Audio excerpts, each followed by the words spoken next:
What's up, everybody? Welcome back to episode 4 of Pokemon Masterclass Podcast. I'm Justin. I am Brandon Zero Schmucker. We're going to be covering some of the finer points of the last couple of generations of Pokemon, which is what we kind of collectively call as like the gimmick stages. Yeah. So like Dynamax, Mega Evolution, Z moves. Yeah, fun topic today. We're going to kind of go over what we think about them, what's our favorite, least favorite, anywhere in between, what we like and don't like, pros and cons, all that good stuff. Yeah, they've been like a big topic because they're not in the game anymore, the Z moves and the Megas. So like, there's a whole lot of like what if involved with those two. A lot of rumors about 4th gen coming in. Are we getting Megas back? Yada yada yada. Yeah, so it should be a really fun topic today. This is something that I know Justin and I talk about a lot. Yep. And we thought it'd be really fun to kind of share our thoughts on these things with you guys. Because we were competitive battlers before any of this existed. We were competitive battlers before hidden abilities. Yeah. We remember when, I guess technically the Dream World was the first sort of gimmick, was like the hidden Dream abilities. World, the hidden abilities. Yeah. And then so we started in 4th gen, Heart Gold Soul Silver. So we're before all of that. So it's kind of funny that with the 4th gen remakes possibly on the horizon, maybe this year, that's the big rumor, is that that's got a lot of nostalgia for us. Yeah, it is does. that we started competitive in 4th gen. This is kind of our home. So getting back to our roots, so to speak, in terms of like the competitive side and the stats side. Yep. So before we dive into everything, first and foremost, give the vid a thumbs up if you're enjoying the content. Like, comment, subscribe. Hit that red button. It takes 2 seconds, and it really does help out the channel. Yeah, it really does. If you are subscribed, make sure that you hit that bell icon to stay notified anytime that... over here. There it is. So that way, anytime that we upload a video, we don't have a permanent, consistent schedule right now. So make sure that you hit that bell icon to stay up to date every time that we get a new video to the channel, whether it's going to be a news podcast, battle video on cartridge, or on Showdown. We've got a lot of different content coming out throughout the weeks. Yep. So... yeah. So without further ado, let's just get right into the news. Absolutely. What's the first up, bro? So the first bit of news that came out since our last episode was that Beware and Pangoro have been banned from NU. Yep. We did a video about it. We'll definitely have a link down in the description of the podcast if you want to hear our deeper thoughts on it. I think it's like 12-something minutes long. Yeah, 12 to 15 minutes. But you get a little bit deeper dive on our opinions on the 2 bears down there. Yep. Are they cuddly or are they scary? Do they have a big bite? You can kind of see our opinions there. But basically, what's your overview real quick if you want to give like a little summary? What's your opinion on it? I think that we both agreed that Pangoro is actually going to have like a really good home in this new tier, in RU. Yep. And that Beware will have a little bit of tougher time. He might struggle. But I think he won't slot in quite as smoothly day one. No, especially because it's got like that normal typing. Yep. I think the dark fighting's real nice. The knockoff, really the stab knockoff on Pangoro, I think is really strong. Yep. So check the video. We're gonna link that in the description. Absolutely. The next bit of news we have is Cinderace and Magearna have been banned from OU. This is very recent. Yeah, very recent. A couple days ago. Didn't we put a video out yesterday? I believe so. A couple days ago by the time the podcast comes out. Yep. Again, link in description. Yep. What's your overview on this one? My TLDR is, Magearna, fine. It's... for people who are really sad about it, I'm sad for you, but you are the minority. I might be a minority on this next part, but I am sad for the bunny. I don't think it was overpowered. I do think it was in that upper echelon of S tier, but I don't think it was quite that broken. And I would have liked to see maybe them just ban Libero instead of the full bunny. Yep, I agree. And if that means that Blaze Bunny drops to, UU or wherever it falls in normal usage, I'm fine with that. I just want to be able to use him because he's one of the starters from 8th gen. He's got a really cool design, really cool animation. I fully agree. I think... but overall, it is what it is. We are going to do some Uber testing in the next couple of weeks to see... Yeah, we're going to use these pokes. We're going to see whether or not, our theory crafting is sound or not. Because we want to make sure that we are giving up-to-date content. If I say I think that Cinderace isn't going to do that well in Ubers, which I don't, I think he's going to struggle. And then all of a sudden I tried in Ubers and I'm corrected, I'd gladly put that info out there. But I want to make sure that whatever the truth is, we understand, like, look, this bunny might struggle up there against Yeah. those big tanky pokes. It'll yeah, Especially one I turn agree. where you miss that Pyro Ball, you're guaranteed to die. One thing that I wanted to mention that I actually didn't get to in the video is, do you think we'll see a rise in Magnezone to counter Corviknight? Because you had mentioned that Corviknight's checks have kind of diminished, and Magnezone was a big threat for Corviknight earlier this gen. Yeah, I agree. I like Magnezone. We've run it a couple times Yeah. on our old electric terrain team using the analytic boost, and then it gets body press. We can run electric seed to boost that. Yeah. You can run it gets rising voltage. A lot of good potential there. Yep. So I think that wraps it up for the bans. The next big piece of news is Series 9. We just started Series 8. Yep. About, what, 3 weeks ago now? Yeah, and they already announced that the rule set for Series 9 is here. This is again... May 1st. Yeah, May 1st. Series 9, and we did a video on this as well. Link for that in the description. Yep. So basically the idea is we're going back to Series 7's rules, and they're calling it Series 9. Basically, that's exactly what it is. They're just reverting, taking our Ubers back away from us. Yeah. So hold on to those set lists that you had from Series 7. Hold on to those teams that you had from Series 7. And keep an eye on what's doing well right now that's not restricted in Series 8, because those are sure, like things like Rillaboom and Landorus Therian and Regieleki, like those are really strong pokes that aren't going to be restricted in Series 9, so keep an eye out for those, because that's going to be where you're going to look to build your team come May. So basically for the summer, we're going to be going back to Series 9. Yep, and then obviously here are the restricteds. I'll scroll through them really quick. You probably at this point already know what the restricteds are. We, on the channel, we refer to them, being singles players, we refer to them as the Ubers. The Ubers. Yep.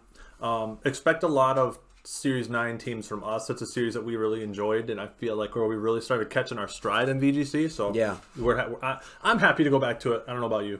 Yeah, I like Series 8, but I'm totally fine going back to a world without the Ubers. It'll be nice to not have to deal with at least every other team being a Kyogre. Kyogre team.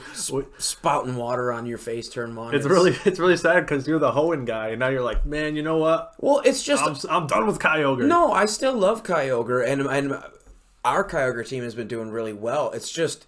It's so frustrating when it feels like it's almost literally every single team. Yeah, we got to a point when we were ladder climbing where we ran into Kyogre like... I think it was 7 out of 8 games was Kyogre. Kyogre. It was insane. So... Yeah, be excited for that if you're the type of person who's excited for Series 7. I think Series 7 was great. I do think it'll be really fun, and I think it was a really healthy meta. There was a lot of versatility. Yeah, I thought it was balanced. Yeah, that'd be a good way to put it. As balanced as an RNG game like Pokemon can be. Yeah. I definitely think that it was a fun metagame, and there was, like I said, a lot of versatility. Like, you could use anything from, like, Heatran to Rillaboom to... we saw things like the Umbreon Thievul. We saw the Sceptile doing work. We saw a lot of just bizarre. We made Bronzong do a lot of work. Yeah. Like that's really cool when you're in a world where Bronzong can do some work for your team. Really good work, because again, the original Ice Wars, just Glastrier, no Calyrex involved. He'll still be viable come Series 9, and he's very strong now even. Yep. So I definitely think it's something to look out for, and like anything that gets body press, very, very high up on my personal list, because anything that's tanky and can also do damage in VGC is high up on my on my priority to fill a couple of team slots early. Yep. So, all right, man. Let's move into hobby time, what we've been up to. Yeah, what you been up to lately? So, the biggest thing going on in my life is Pyra is in Smash, bro. So you're excited about that? Definitely excited. My favorite game on the Switch. Xenoblade 2. Yeah, finally get myself a little Swordy representation. I know everyone's really salty about Swordies, but I don't care. But they need to get over it. Yeah, I had to wait through things like Terry and characters I didn't know, like Joker. But like Joker's cool, but like nobody's ever heard of Terry. Yeah, I know, dude. Like nobody asked for Terry. Nobody even knew what system he was on. It's from like 30 years ago. A dead old like fossilized system. So if you're salty about Pyra, Let's meet up in the arena. Yeah, you should get over it. Because Rex and Pyro were going to be in Smash Ultimate upon release. They just came out too late. Yeah. Sakurai said even in his very first interview, I think, about Smash Ultimate was that he wanted Rex and Pyra on release, as well as Piranha Plant was also supposed to not even be a DLC. It's supposed to be in the game upon release. It just didn't make the cut. Yeah. So yeah, that's the biggest thing for me. I've also been working on an RU team. You're probably going to see me. I'm probably going to be doing a lot of laddering. This has been a fun thing that I've been working on. RU tier is pretty fun right now, actually. Mm-hmm. So this will change a lot over time, but just like a little preview of what I'm doing. It's pretty standard Incineroar, a Scarfed Darmanitan. I needed like some immediate offense, but having 2 fire types is kind of scary. Like I got 3 rock weaknesses right here, right off the bat. So this team is going to change a lot. Mm-hmm. Bronzong, we've been walling people all over the channel with this thing. Reuniclus, this is actually choice specs. Nice. Future Sight, that's definitely like an experimental tech. And then my standard Milotic. I actually did end up battling Pyrotaz. Nice. How'd that go? I lost. Oh.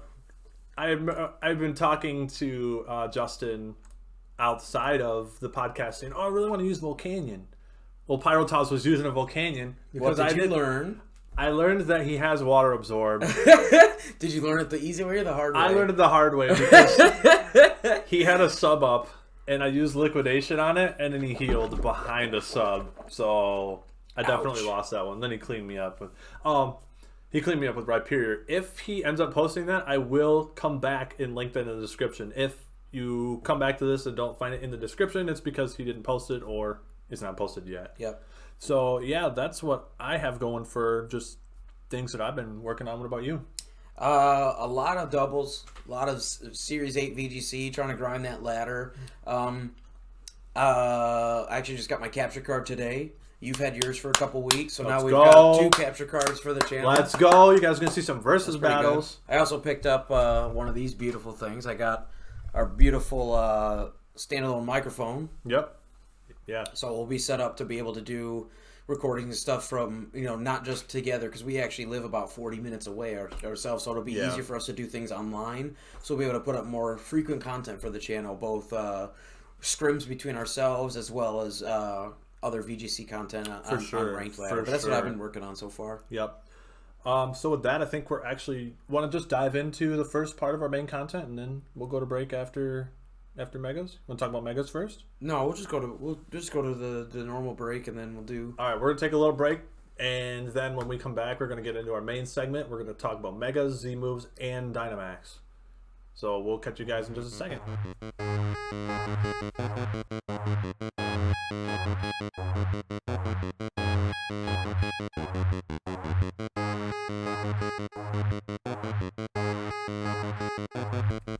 So, we're back. We are ready to dive into our main topic. Absolutely. This is the lesson for today. We're basically going to, for people who don't remember or weren't around, we're going to talk about the 3 of like the main gimmicks. So obviously if you're around now, you know about Dynamax. So you get the double your HP, you get the increased stats on your moves with the increased you don't take accuracy checks, and then they all get the special ability. Yep. So everybody pretty much knows Dynamax, but it's only for 3 turns. Yep. So we'll dive more into like the juicy details of these gimmicks in a minute. So we're gonna go in chronological order. I feel like that's what makes the most sense. So we're gonna talk about Megas first. All right. First thing, we're talking about Megas. Got this beautiful image in the back. Justin, give us a little overview of what Megas are. Broken.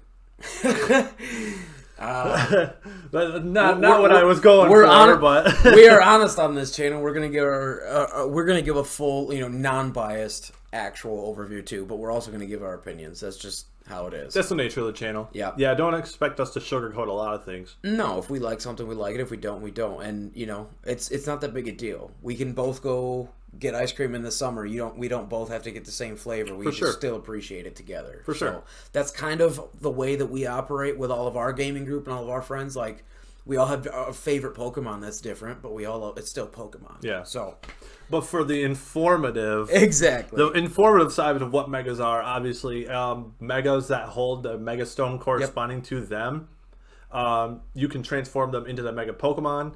So, for instance, Blazikenite or Swampert. Yep, those will transform the Pokemon through the entirety of the battle into their Mega form. So basically, you enter the battle and you'll throw out a Venusaur, like we see up here. Is this Mega Venusaur? You throw out a regular Venusaur, and he's holding an item. But as your opponent, I don't know. You could be Choice, you could be Assault Vest, Life, whatever you have, right? Yeah. Until you do something, I don't really know what you are. So you could just throw out a Leaf Storm or a Giga Drain or whatever you're doing and hide the fact that you're Mega. And I'd be like, ooh, is it the Caesar, or is it like which one is the Mega on the team? That was sort of a mini game that we would play, and basically once you Mega evolve, even if you switch out, you are Mega for the rest of that battle. It never goes away. Yep. So that for me was, and it gave you increased stats. It gave you most of the time different abilities. Sometimes different move pools. There was there any instances of different typing? Yes, like Charizard. Yep. Charizard changed types. There were a couple, I think, that changed types. Gyarados. Yeah, Gyarados. Dark He got a water. dark type, instead of flying. Yep. So, yeah. So it's similar to Dynamax, but more expansive. And this is where I say it's broken, is because there's no turn off. Once you Mega Evolve, you're Mega for the rest of that game, which was an inherent buff to the Megas, but it was... Here's the thing. Some of the best Megas, in my opinion, aren't even on this picture. And like things like Mega Sableye and Mega Beedrill. Because in my opinion, what Megas did, similar to what Dynamax offers, is it offers a chance for some of the lesser seen pokes, especially in like a singles format. Yeah. Like Mawile, you never see ever. But Mega Mawile was one of the premier threats of the time. Yep. Beedrill. Beedrill's another great example. A great threat in UU. Yep. Insane that Beedrill was used in UU. Yeah. So it is a catch-22 in my opinion, in that it did boost pokes that we want to see more of. We agree. You're not a big fan of I'm bees. not a Beedrill fan, but like he's like the quickest. He's Kanto. He's the example, right? Like he's the quickest example of someone who really benefited from having a Mega form. Really, because you're never going to see him. Like Ariados. If Ariados got a Dynamax or a... That's just another random... Yeah. And like Pinsir, the being flying bug type, and then it had Aerialite, so which is kind of like Pixelate for Sylveon, so it turned normal moves into flying, so you could get a stab... Quick attack that was flying type. Super cool. Super strong. So it was just neat to bring up, but what they did...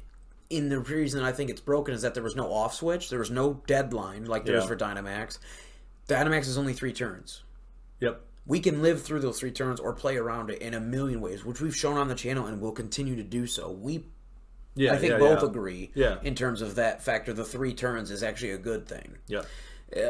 What they would do here with things like the Kangaskhan, the Gengar, the Blaziken, the Lucario, like there were pokes that did not need a buff, and they got just through the stratosphere. Mewtwo, like, and that's cool because Mewtwo's like one of those staple, kind of like Pikachu. Yeah, it was kind of like the most popular Pokemon. He's like a face of the brand, so to speak. It seems like the most popular Pokemon got Megas. Yes. So there were certain varieties that were just way too strong for what they did. The Kangaskhan's ability, Gengar's ability, with Shadow Tag, like it was just way too oppressive in certain formats for my taste. Yeah. So really quickly, let's pull up Bulbapedia and we'll skim over some of the Mega Evolutions, and like I kind of wanted to highlight a few like abilities and stuff, just like you're talking. Because we did have fun and we played a lot of this. Yeah, we played this the full course of Megas. Yeah, we did. So obviously, there's the symbol for Mega Evolutions and stuff like that. He was just like trainer had like a watch that he put the thing in, right? That was from the anime. So here's like just some of the, I think the standout ones is like Tough Claws, Yep. Charizard is Three really Kanto cool. starters getting them was really cool. Mega Launcher Blastoise was a great one. Yeah. Oof. Kangaskhan was an asshole. He was just so broken. The fact that you get double power up punch. Yeah. Oh my god. Get out of here. Pinsir, we talked about, was really cool. Mold Breaker. I Gyarados. love. Look at that Gyarados. That looks sweet. Yep. That looks dope. Ampharos with Mold Breaker. So cool. Yep. Very nice. Caesar was dope. Caesar held on to Technician, which was really good. Skilling Heracross. Awesome. Super strong. Yep. Demon Dog. Demon Dog. Speed T-Tar Boost, was Mega okay. Blaziken. Mega Blaze was OP. Mega Gardevoir's cool. Mawile was huge power. Mega Mawile was just awesome. Yeah. Incredible. Yep. Look at that Mega Aggron, one of the tankiest pokes ever. Yeah. Mega Lotties. Did we already cross over Mega Camerupt? Nope, right here, Oras. Oh, they editions. came out later. Yep. Oh, the Mega Pidgeot. I forgot about that with the Hurricane. That was a cool set. No guard Hurricanes, dude. I forgot about that. Yep. Look at the Beedrills on there. Steelix. I didn't like that Slowbro. No, I like the Steelix though. Yeah, the Steelix was cool. Sceptile. Look at that Hometown boy. favorite here. Sceptile. So great. Channel favorite. Swampert, another channel favorite. Look at that Sableye. Sharpedo, Camerupt. Camerupt looks great. Yep. We did love the designs. Yes, like a lot of these designs. Look at that Mega Metagross. See, that's a poke that didn't need. Yeah. Mega Salamence. You don't need that. Mega Glalie. That was cool. That's a super poke cool. that Yeah. And like Mega Glalie too. was Like sweet. that's one that needed it. Mega Lopunny. That's another poke. Like, Yeah. great. Give them a buff. But then they go Mega Rayquaza, which looks amazing. But again, that was the first poke to ever get banned out of Ubers. Yeah. So like, again, this is a kind of a testament to what I was saying, is that there were certain times they tweaked it correctly and we're happy. Beedrill, Lopunny, they're giving these low tier pokes like some love, and it's cool, right? Yeah. But then they just overshoot a little bit and they over tweak in other areas. That's where like the favorites comes in. Exactly. So really quickly, I think we're going to go over pros and cons. Because I think kind of a little wrap up. I think we should be subjective about it. And Exactly. Just look at both sides. Yep. So we'll talk about the pros and cons of them real quick. Or you want to do that at the end after we talk about our favorites? Sure. Yeah. So then Well, let's talk about our favorites. Yeah. So Justin, let's talk about favorites, and let's start with you. Yeah, we do have, like I said, we did play for the entirety of this of the Mega's run in competitive until they were removed from the game in 7th gen. We did play through the whole lot of 6th gen. Yep. And there were definitely some standouts that we not only used but really loved. Yeah. And really loved to use on a lot of our teams and would frequently use against each other or online back then. So one of my favorite standouts was not necessarily from an aesthetics point, but strictly from competitive, was Mega Swampert. Oh, yeah.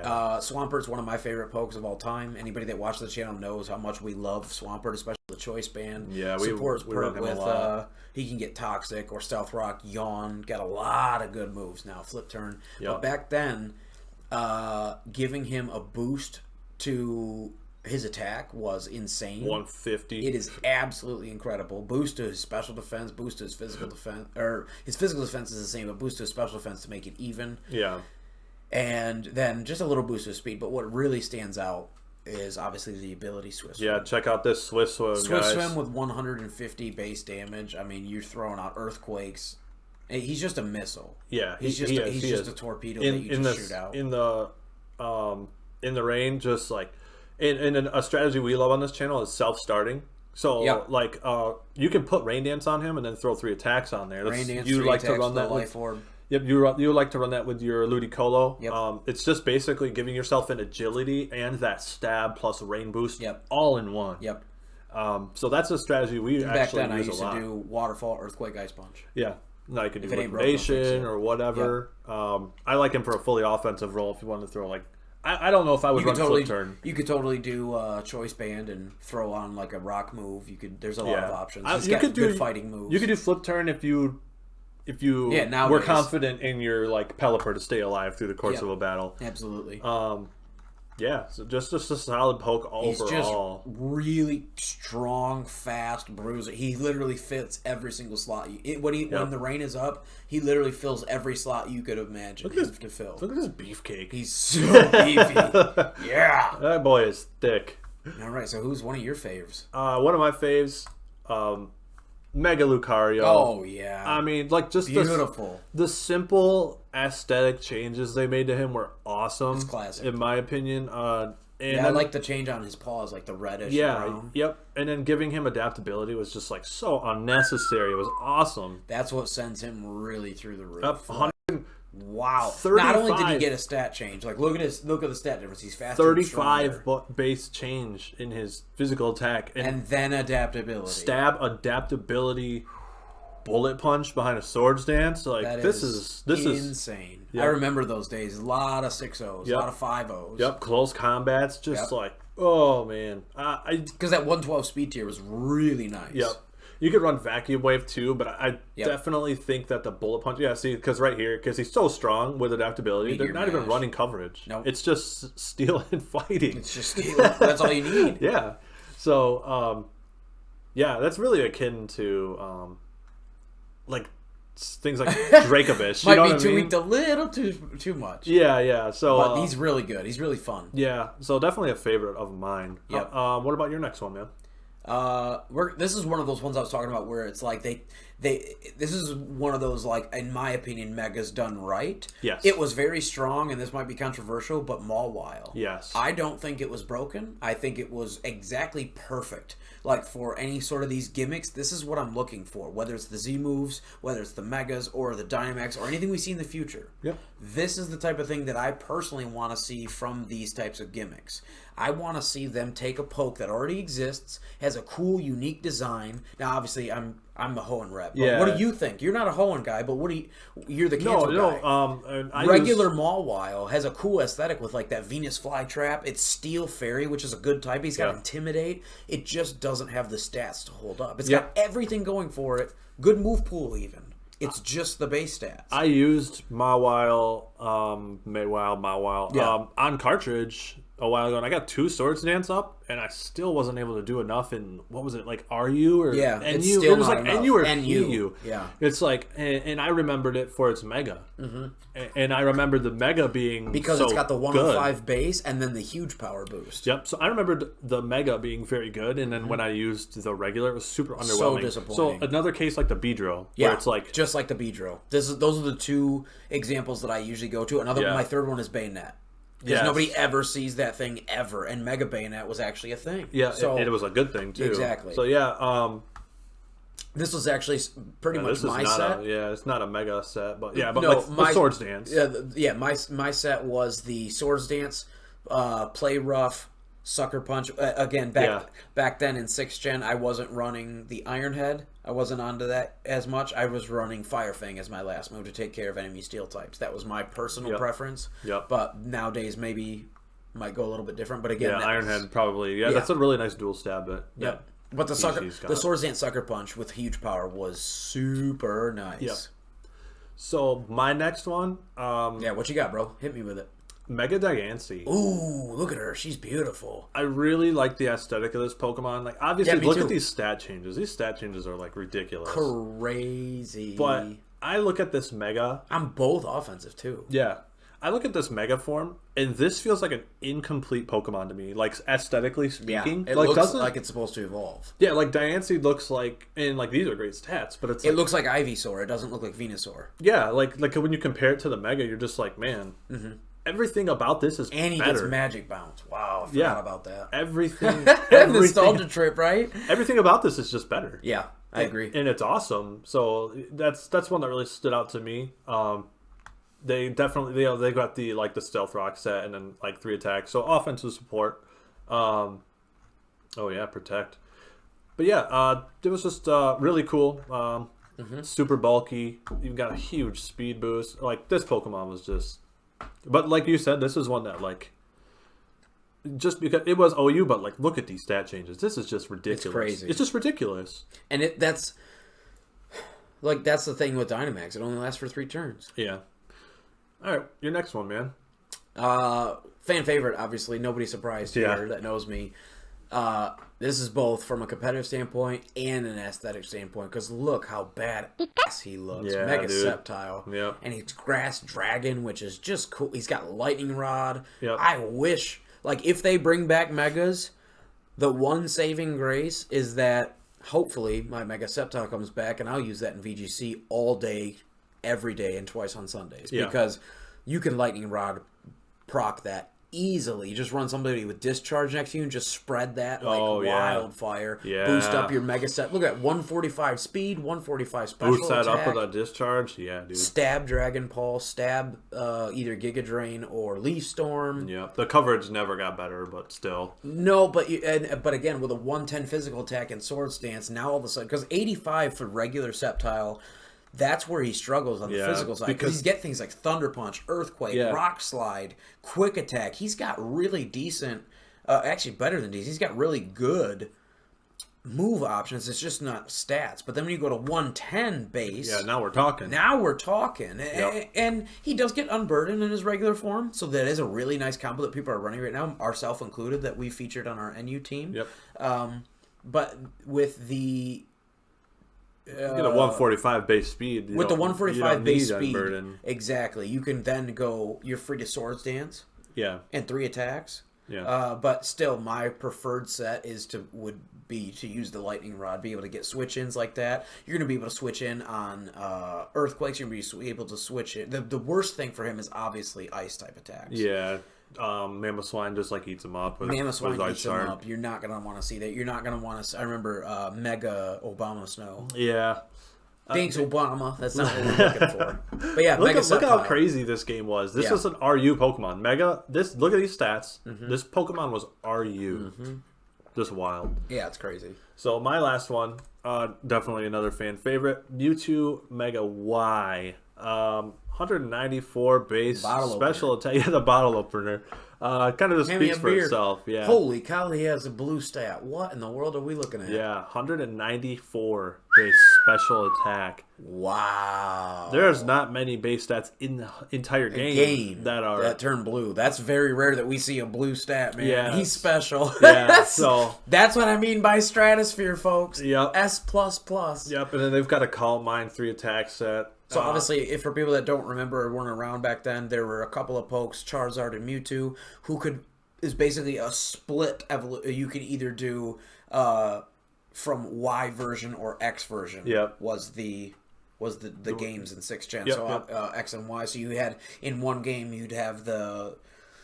Well, it's on the screen. I forgot what it was, but like the Mega Charizard Y. Yeah, X and Y. Yeah. But what was the? I think it was Charizard Ite X. Okay, yeah, and Y, then Mewtwo Ite X or Mewtwo Ite Y, and that would give you the I think I got variants. Y version just for this version of Mewtwo. Exactly. So for anybody that wasn't around, that was why there's 2 Megas. You could not do both. Yeah. It's basically like I almost said a console difference, but a game difference. Yeah. So, to wrap up Megas, I want to talk about the pros and cons a little bit. Yeah, what do we think now that because we did mention some of our favorites, so now we do have some positives in. Yeah, so obviously the first positive is the absurd stat changes. Yeah. You know, if you're looking for that, it's a positive. Like for me, I'm looking to boost up those lower, like the fan favorites or those lower tier. Like I love Heracross. You love Pinsir. Yep. Beedrill's one of our other friend Doug's favorites, and Mega Beedrill. I used Mega Beedrill a lot. He used the Fell Stinger set. Would you remember that? Yeah, one? yeah. Great tech. I adapted that onto my Quillfish. It's fun, right? Like that was a fun way, and he was super squishy. He was like a perfect glass cannon. We bang on this drum a lot, but there were certain Megas that I'd say about half of them, when they boosted, like Mega Blastoise was cool. Yeah. Because then it gave an offensive role to Blastoise, similar to how Gigantamax Blastoise has now. So I'm okay with that in terms of a comparison. So in terms of the stat changes, I agree. When it's done for the pokes, it sounds maybe a little selfish, but when it's done for the pokes that I feel deserve it, then it's I definitely feel like it's a pro. Yeah. The next, like I said, it's just the increase in stat changes. It's like, whether or not it's good for the game, it's good for the Pokemon. It's good for the Pokemon. It's definitely a pro. Then the next one, they look cool. Yeah, Not much to say about that. They almost all look awesome. Yeah, a lot of them have really cool aesthetics. There are a few that, everything's going to be subjective. Maybe you don't like that color change, or maybe you don't like Tyranitar's spiky shoulders or whatever. But for the most part, they all have something to appeal to most people. Yeah, they're just overall, they're cool. The other thing that I think is pro about them is that their abilities and their stat changes outside of speed all take place as soon as you mega. The turn you mega. Yeah, but not the speed. So that is important distinction. If you're mega blaze, terrible example. If you're mega something so say you're facing Dragapult. Yep. I'm just gonna say Dragapult for now. And then you've got a mega something that's faster. Sceptile, yeah, perfect example. So you got Sceptile on the field. He's slower than Dragapult is now. Yep. If you mega, you don't overtake him in speed until the next turn. So Exactly. Dragapult will go first, and he'll just flamethrow you and kill you. Yeah, but you'll get the defense. Yep. And the stat changes or and then type changes. The type changes and all of that. So that's a really good plus. And then they change for the full game. They're you know what I mean? You're just there, and you can switch out and switch back in. Yep. So yeah, that's what I got for pros. The fact that the fact that it is a lingering buff, again, when it's on the pokes that didn't need a buff already, I do think it's a pro. Yeah. So cons, moving through those really quick, I would say sacrificing an item slot is not great for some of them. Like not having the focus sash, maybe not having Sceptile, for example, like not having a focus sash. That's a great example. Or not having a life orb, not having a choice item, not being able to do heavy duty boots nowadays. Yeah, just going on those raw stats, like especially like you said, heavy duty boots like on Charizard. Man, I bet Mega Charizard would love to have those. Absolutely. So that would be like the first thing. Second thing, I think they're super easy to call out in team preview. A lot of times, yeah, because like for instance, if you see a Beedrill on the team, 100% it's Mega Beedrill. That's going to be the Mega Beedrill, unless they're trying something way left field, which in that case you're okay with it. Yeah, like unless they're trolling you. Then it's a regular Beedrill, and it's literally the closest thing to a non-existent poke. Like you might as well not even brought a poke in that slot most of the time. So if you see something like that, or if you see Mawile, you know that they're not going to be. You could. See, now back in the day, because Eviolite would work with this, you could actually see regular Mawile or regular Sableye because they'd be running Eviolite, and regular Mawile would get Intimidate. Yeah. So, but most of the time, if you saw like the Mawile or a Bayonet or something like that, that was the Mega. Yep. And then the last thing, I mentioned it earlier, the speed changes, that example that we just gave, that I would say is a con to Megas. Not getting that speed change immediately. That turn. Yep, that's a con. That would be a con. And then again, I'm going to go back to what I said with the pros, is that when it's used, when it's used responsibly, the stat changes are a pro, but when it's used irresponsibly on certain things like Gengar or Kangaskhan or Tyranitar, certain pokes had stats that were just like through the roof. Yeah. And then also like Lucario getting those crazy stat changes and adaptability, the combination there. So it's when they use the tools responsibly, they're pros, and when they use them irresponsibly, they turn into cons. Yeah, balancing was not considered when they made Megas. Exactly. So in that respect, that's why I put them both in pros and cons. Yeah. So to wrap it up, would you like Megas back in 8th gen? No. No? Hard stop. No? Hard stop? For me, again, this is just my personal opinion. Yeah, that's what this is. What flavor do you want, vanilla or chocolate? I'm choosing chocolate. I would much rather have what we have now, even with the restricted meta right now in Series 8, where you have one Uber and a Dynamax, and I'd 1,000% much rather have this than go back to Megas. Yeah, because you can Dynamax anybody. Hypothetically, Beedrill was in the game and was even worth anything at all. It's not, but hypothetically it was. Like even in like NU, all of a sudden in like NU, maybe a Dynamax Beedrill is actually pretty decent. Yeah, it's probably still, but you get my point, right? Yeah. Hypothetically, in that scenario, something like Pidgeot, you take a regular Pidgeot, 86 the Mega as an option, and you look at its base stats, and you're like, okay, wait a minute, this thing can get Tailwind. He can get Airstream, which, you could fire off either Brave Birds or Hurricanes still. I think he's got like a base 90 special normally. I'm like, in NU, in a Dynamax form, obviously in singles format, our home meta, we like Dynamax. We don't find it broken. Spoiler alert for the end of the video, but in our home meta, when we play singles against each other or anybody in our home game group, we use most of Smogon's rules for singles, but we do house rule that we are allowed to Dynamax or Gigantamax. Yep. And Dynamax Pidgeot, Dynamax Sceptile, Dynamax, if you're using the game Camerupt, things like that, Dynamax Gardevoir. Like, you don't need to have the mega when to make them Dynamax, when you can Dynamax anybody. Yep. And it's only for 3 turns too. It's not the whole game, which in my opinion was another con of.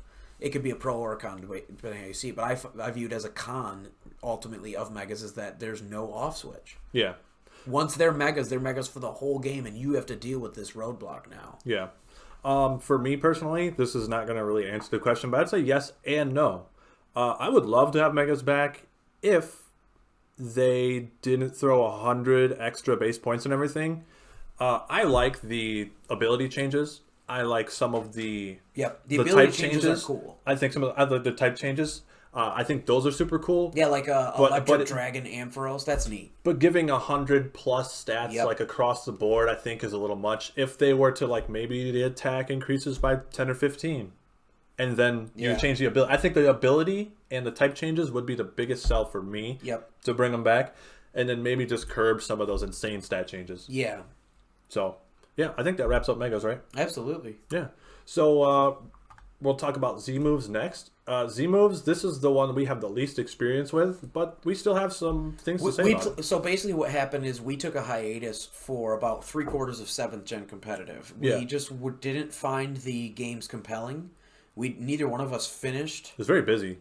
Yeah, neither one of us. Did you even play through? I didn't finish Sun and Moon. I didn't finish Sun and Moon either. I found it very boring. Again, our subjective opinion. If you loved it, that's fine. We're not telling you that you're. Yeah, I mean, you love what you love. Like that's but totally you cool. played Oras. I did. And you enjoyed that. I played Oras, so that's my experience in 7th Gen. So I definitely did, and I played a lot of Showdown. So I'd say about half of 7th Gen is where I just stopped playing the Showdown and I stopped caring as much. Again, you were my main scrim partner since we were kids. Yeah. We have a couple other people in our game group, but a couple other people fell off in 6th Gen because they didn't love the Megas. So we were already dwindling, and then you fell off with the, in 7th Gen, just life, and you had kids and disc golf, and not to mention we weren't a big fan of Z moves. Yeah, I think we're both in agreement here that this is probably it's the 3 least, out of 3. It's the least cool. Yeah, it's the lowest on the poll of what we would like or want back. But these days, I got a lot to say about Z moves. Actually. Yeah, we are a little different in opinion here, and I actually do like your viewpoint. I'm really excited for you to share it on the channel. So, really quickly, like an overview for Z moves, obviously. Yeah. What were they for people in case they weren't around? Z moves are a one-time, basically, like, super buff move. Like, if you put a Z crystal on... It's a Kamehameha. Exactly. And you could use it once per game. It's a once per battle. Once you use it, it's done. It absorbs your item, and you can't click, and you can't do the Z again. The Z again. But the obvious immediate... benefit to Z moves is the increased power that you can see here. Yeah. Moves with a 90 to 95 base power, so we're talking about Thunderbolt here, turns into a 175 base. Which is just crazy. Electric move. So, honestly, I think let's talk pros and cons first. Now that we've kind of got the overview. Oh, so like another thing, there's also like status moves. Like you can do like a Z... You can do like Z Swords Dance or something, and you get all sorts of they're all listed here, and they got tons crazy of different buff and benefits. But I feel like they're kind of a waste of the Z. Instead of transforming a Pokemon the way Megas did, the Z moves transform a move of a regular poke. So it's the other side. Yeah, like some of these I feel which is kind of a neat. It was a neat experiment the way that they did it. It was just it felt like, especially at a time in our lives when we were adulting, and it felt like a lot to have to learn on top of what we already knew and learned about the game. This game was very offensive too. Very offensive, very, very, very volatile meta. Yeah. And the game itself was boring for us personally. So it was hard. That's why we weren't into as much 7th gen competitive, Yeah. and that's what when we talk about our hiatus, this is it. Yeah. I feel like a lot of these, like if you don't put it on an attack move, I feel like it's kind of a waste. But I think agree. I think Z Celebrate is like an Omni boost, kind of Yep. like Ancient Power. Where Yep. I'm pretty sure Z Celebrate does that, but a lot of these are just kind of like whatever. Like One of our friends definitely liked a lot of the Z moves that were support moves. He definitely swore by those a lot. That was his gameplay of choice. He would definitely use those as like this mega buff and then kind of ride it out. Yeah. So it was definitely a play style. Yeah. It was definitely an option. It wasn't all just nukes. Yep. So yeah, that's the overview. Really quickly, because we don't have as much to say about Z Yep. moves, I think we'll just move into the pros and cons, and then like Yep. the overall whether or not I would want them back. What are some pros that you think? What are the good things of Z moves? Like, do you want to talk about them in terms of in 7th gen or in if they were to come back in 8th gen meta currently? Because those are two different. You know what I mean?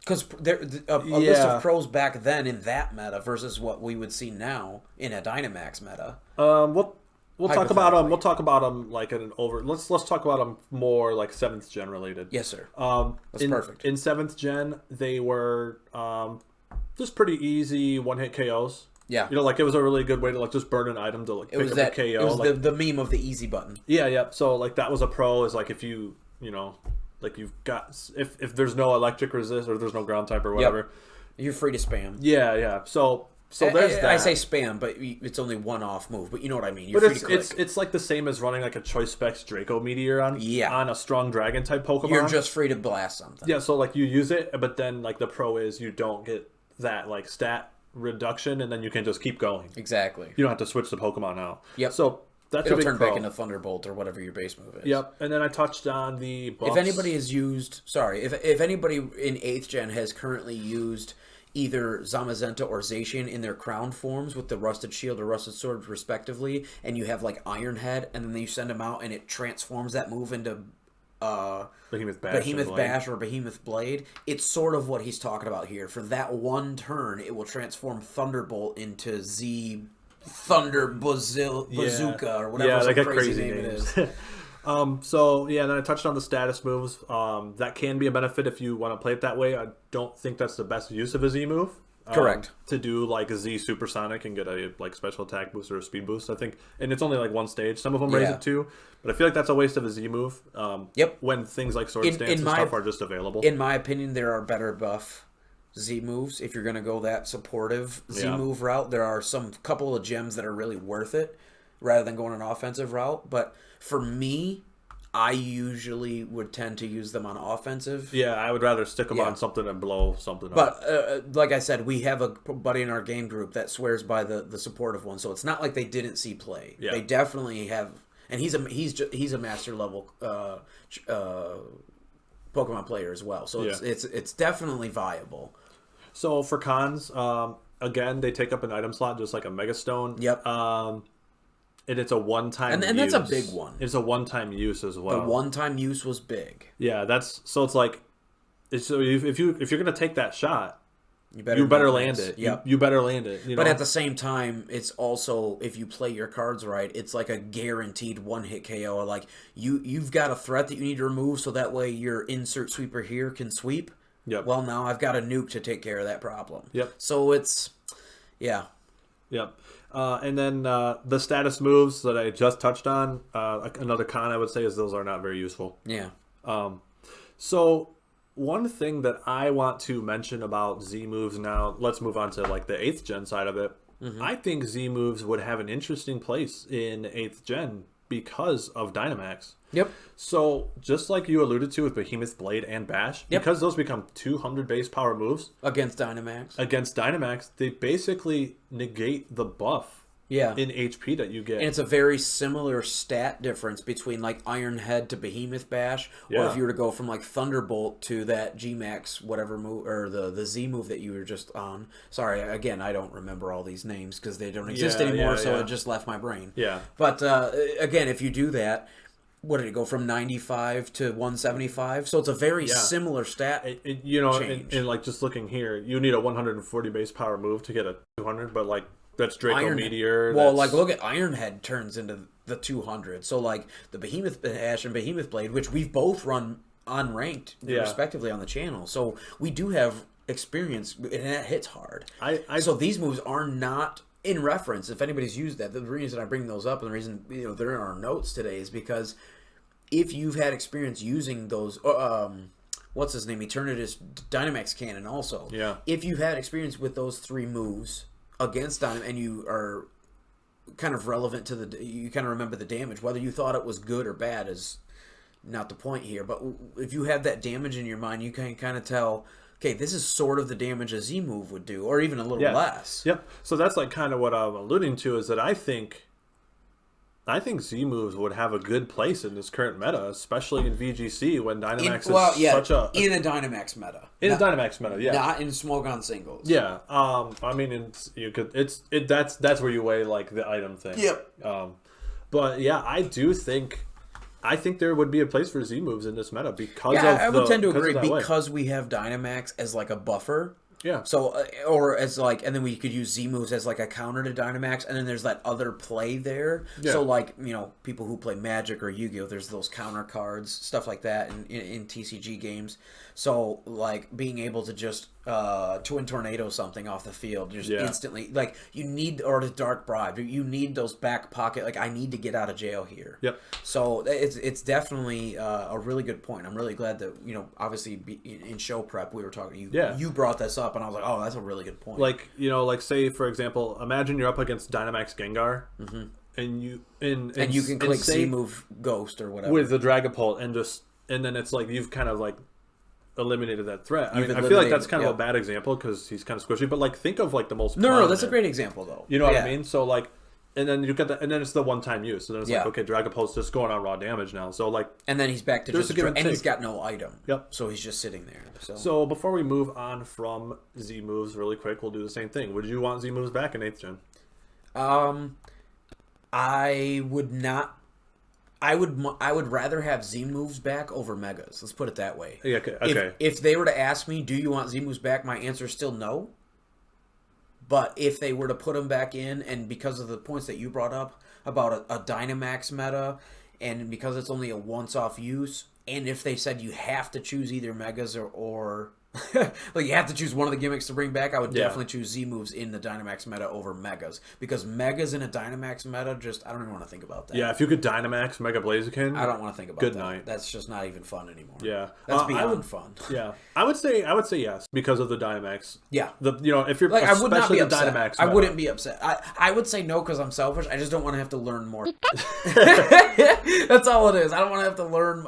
I don't want to have to learn a whole slew of new moves. I've already got track of all the Dynamax moves, but if they brought them back because of the points you brought up, you've actually changed my mind. It's like something to think about. Like, it's because of the Dynamax, only in a Dynamax format. Yep. So last thing we're going to talk about, obviously, is Dynamax. Themselves. Yep, this one everyone kind of knows. Look at that.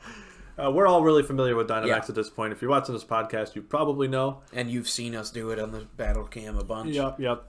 So we're just going to dive right into the pros and cons. Well, actually, let's. Yeah, what are your couple pros? Yeah, because I feel like going on the pros and cons also kind of talks about what the dynamic is. Yeah. Or what it is.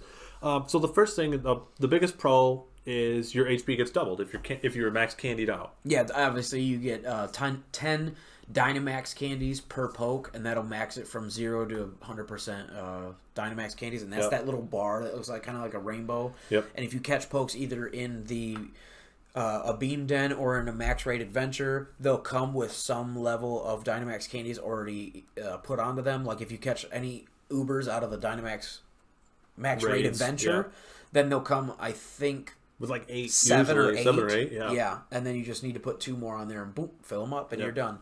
So, but it is worth it because otherwise they do get an HP buff, but it's barely anything. They get double the HP if you have max candies, and that's obviously what we're going for here, is that big shield, essentially. Yep.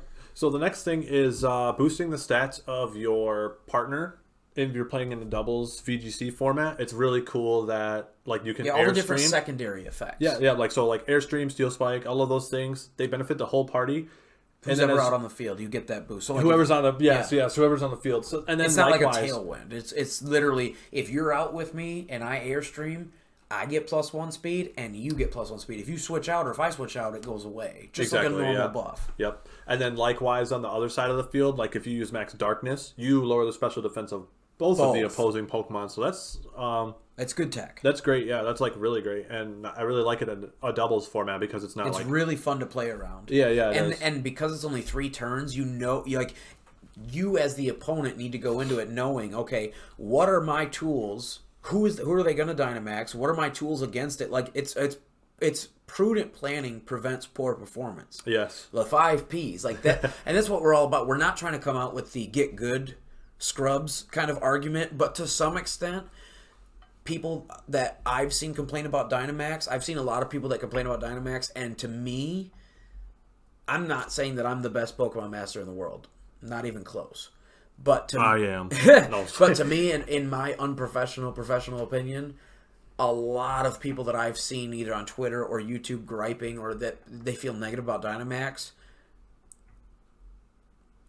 a lot of them I could whittle down to almost close to a get good scrub kind of argument. Like people need to plan around it better. Like you know that Dynamax was an option, and you know that they get 3 turns of it, and you have this insert tool. Like for instance, like a Suicune. Yeah. Suicune can live for 3 turns of a Dynamax. Yep. My thing with that is like, if you don't like Dynamax, because you kind of keep getting rolled over by it or whatever, you have it at your disposal as well. That's what I would say. Too. Like lean into it. That's what I would say. But I mean, at this point, it's kind of too far gone for like smoke on singles. It's not going to happen. But if you don't like VGC because of it, it's like, well, it's a tool that you also have at your disposal. It's a really fun tool for VGC. I like it. Just use it. Another good pro that I really love is the weather options. Yeah, that's huge. Every single weather is an option. So again, fire, ice, sand, water, and ground. Rock. Yeah, rock. Starts the different weathers, and there's so many combos because you could just lead Torkoal Venusaur, which probably anybody that's played ranked has seen that by now. Yeah. You lead Torkoal Venusaur, and Venusaur just enters the field at +2 speed. Yep. Just because the sun is up just by nature. So it does lead to a lot of really fun combos for people who like weather teams. Yeah, and you can use that defensively too. Like he likes to use Ludicolo. It's one of his favorite Pokemon. Love Ludicolo. So I've used Dynamax to turn off, like to use like an ice move or a fire move to turn off that weather. Exactly, like you said, you have those tools too. It's not like both players have the Dynamax option. If you see somebody that has like a Pelipper and a Ludicolo and a what's his name, Arrokuda or whatever, Barraskewda. Yeah, Barraskewda. Like you know that either the Barraskewda or maybe if they depending if they're running the Geats, if they're running Kanto Zapdos, like one of those two or Poncho, the Ludicolo is going to be the Dynamax on that team. Yep. You already know that like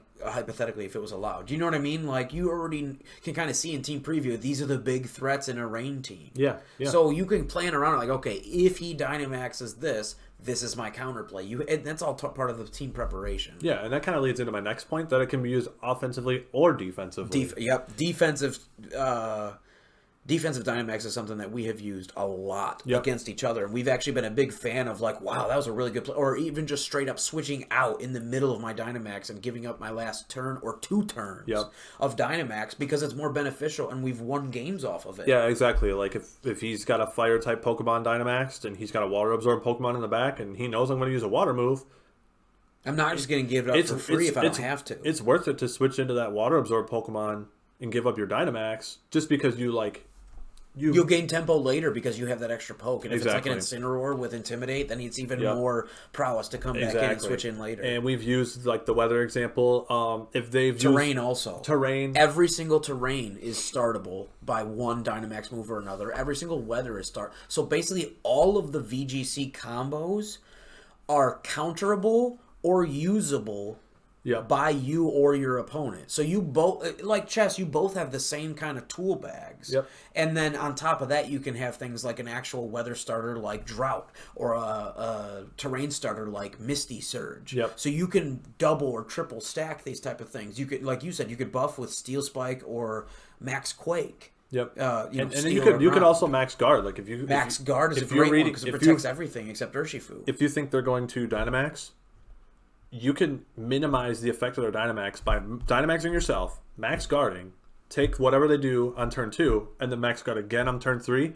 You neutralize their whole Dynamax, and what did you lose? A little bit of HP from turn 2. Yeah, or you could have buffed yourself in that time too. Exactly. You know what I mean? On the Depending turn on you knew if you were you going to could- get hit, yep. you could airstream and Absolutely. then guard again. So, yeah, defensive and offensive play is definitely there. I like this one too. You want to talk about that one? Pulls you out of a choice lock. At the same time, you don't get that choice benefit, but if you've got choice specs Umbreon or Espeon in the game, Yep. you're locked into Psychic. He sends in a Dark Pokemon. You're free to Dynamax. Urshifu Dark. Yeah, you're free to Dynamax and Dazzling Gleam. You're Or free, Max Starfall. Max Starfall. Because what happened? So there's two distinctions. If you come in with a choice item and you have not clicked a move yet, Yes. what happens? Then you're just free to do whatever, and then when you So shrink, you Dynamax. So like you switch in the Espeon. Espeon has not clicked a move, and the first thing you do with this choice specs Espeon is you Dynamax and click a move. Yep. You go through all 3 turns, you Dynamax, and let's say the thing still is alive and it shrinks back down to small, and you don't switch out. You are free to click any move you want still, but then that first move you click is what you're locked into. Yep. So what happens if you bring in that choice specs Espeon and you click Psychics? You're already locked in. Well, then when you Dynamax, you're free to use whatever move you want.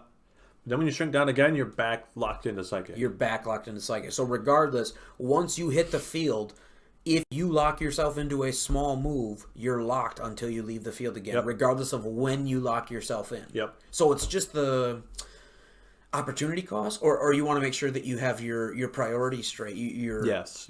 Your move turns. Yep. Register. You maybe take some notes for your team and make sure that you have everything organized for yourself. Yep. So then moving on to the cons really quick. I think personally that it can be broken on restricted Pokemon that we've kind of been seeing. In Series 8, we've definitely seen the most abusive form of Dynamax yet, in my opinion. Yeah, I agree. And then like low tiers, because we play in our home format, we do a mix of Showdowns, tiers, and Dynamax. We do smoke on singles, but we allow Dynamax, and we allow Baton Pass. Yeah, and I've personally found that like Dynamax and like maybe even like ZU and PU is like so hard to deal with. Yeah, in my opinion, but like it's a really big threat. There is counterplay, but like if you guess wrong, yeah, it's game over a lot of times. Yeah, but that's more. But those like mid tiers, like NU and RU, it feels great. Yeah, it feels good there. It really does feel nice there, and even in OU, I don't think Dynamax feels broken to us in our OU games. No, definitely not. So yeah, that's to me would be like the first drawback. Like the people are saying, "Oh, it's broken." Well, yeah, I definitely would agree. Right now in Series 8 is the most abusive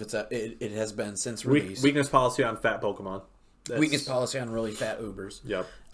With naturally high base stats for their offensive, so they just get buffed through the roof. Yep. And then weakness policy in general, I think is, I don't know if it's necessarily a con, but it's definitely something that can be abused. Yeah. With definitely is. Dynamax, is regardless of whether you're using the restricted Ubers of Series 8 or if you go back to 7 or forward to 9 where there's no more Ubers,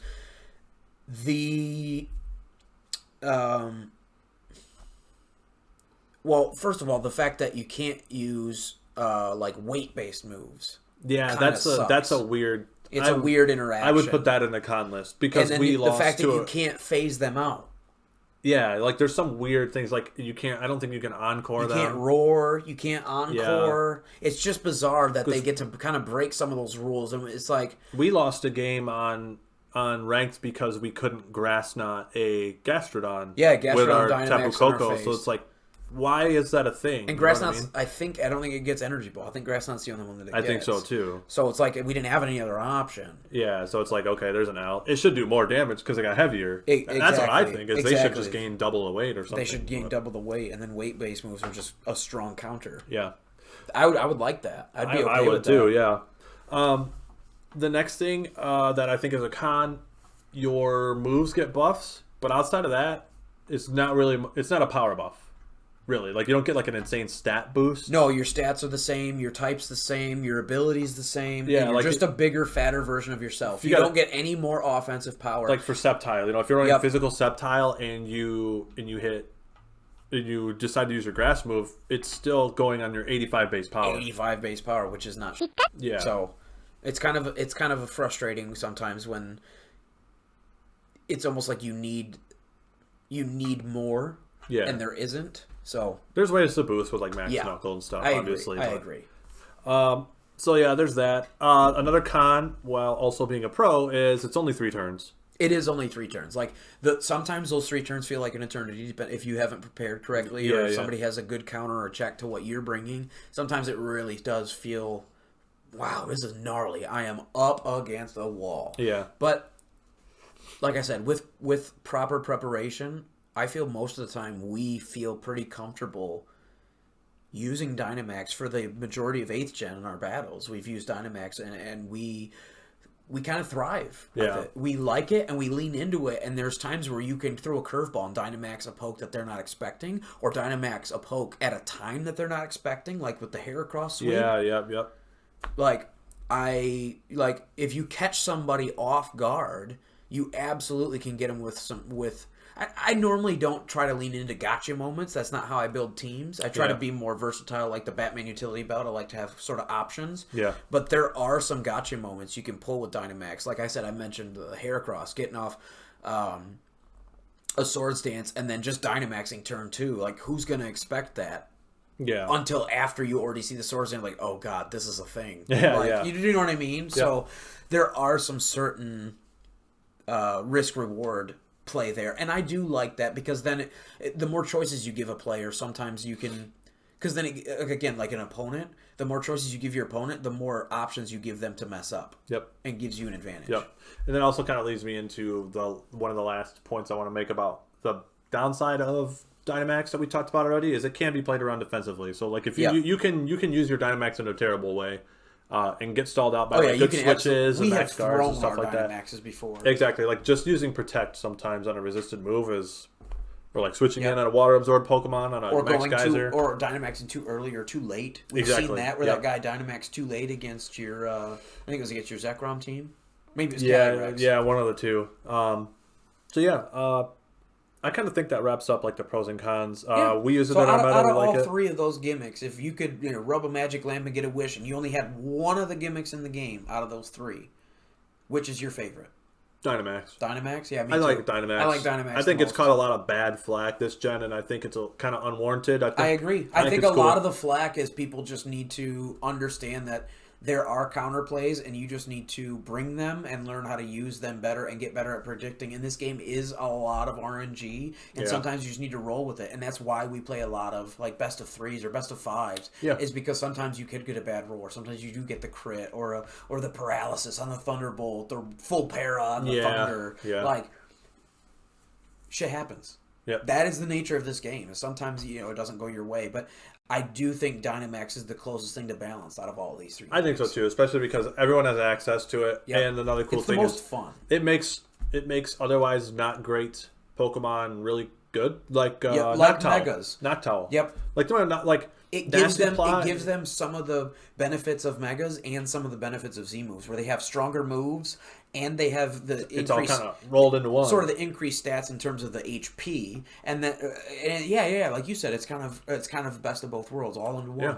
So that's how we feel about the 3 gimmicks. Yeah, we are really curious to hear what you guys think about these 3, for lack of a better term, gimmicks. Yeah. Do you like Megas or not? Do you like Z moves or not? Do you like Dynamax or not? And please tell us why. Yep. Let us know in the comments.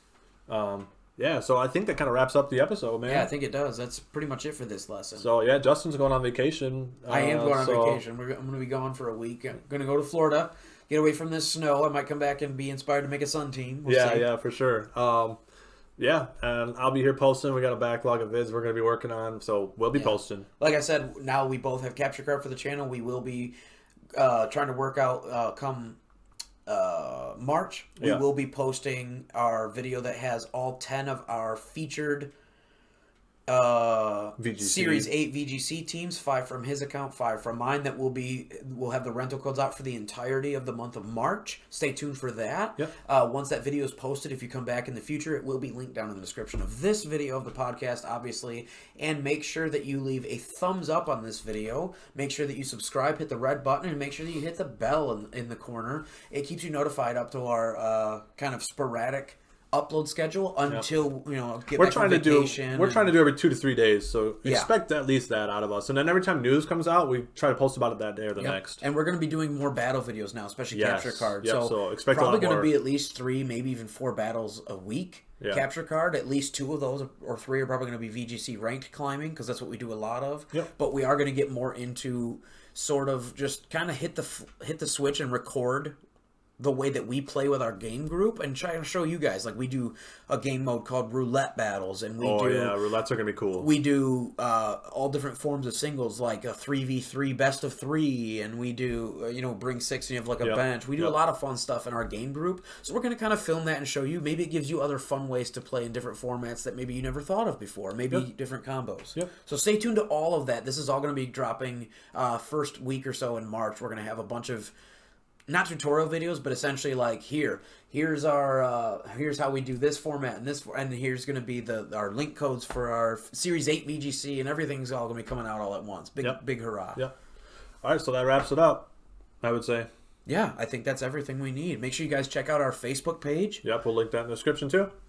Otherwise, I've been Justin. I'm Zero. Class is dismissed.